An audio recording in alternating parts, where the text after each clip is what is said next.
يا رب يكون كل الجميع بخير. حالاتي الحلوه اللي جايبه نتائج مبهره، واطفالي الامارات الحلوين اللي ابتدوا معايا 60 75 جرام، احنا النهارده 57 45 جرام. الكلام ده يا جماعه في رابع اسبوع ما شاء الله.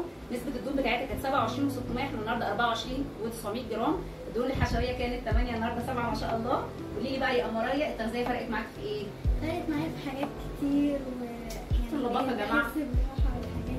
حاسه براحه ازاي؟ قولي لي. يعني مش حاسه نفسي تقيله قوي زي الاول. برافو، يعني بقيتي تقدري تقومي وتلعبي وتتحركي بدل ما نكون قاعدين طول الوقت على الموبايل، صح؟ الاكل اللي احنا بنعمله بيضايقك؟ ايه الحاجات بقى اللي انت كنتي بتطلبيها والحمد لله لقيتيها في النظام؟ كل الاكل احنا كاتبينه. مش متضايقه منه في حاجه؟ لا كويس.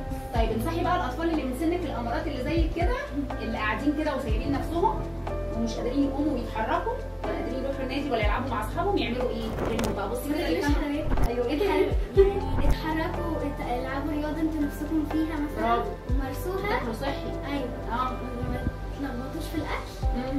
والحلويات مش باستمرار عشان هي اللي دخلت. برافو عليكي، برافو عليكي.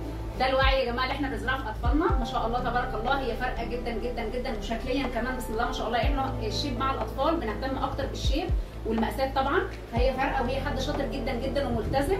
فانا حبيت اعمل معاها فيديو عشان ندي سبورت كده للاطفال اللي في سنها، ودمتم باصحاء ودمتم بالف خير.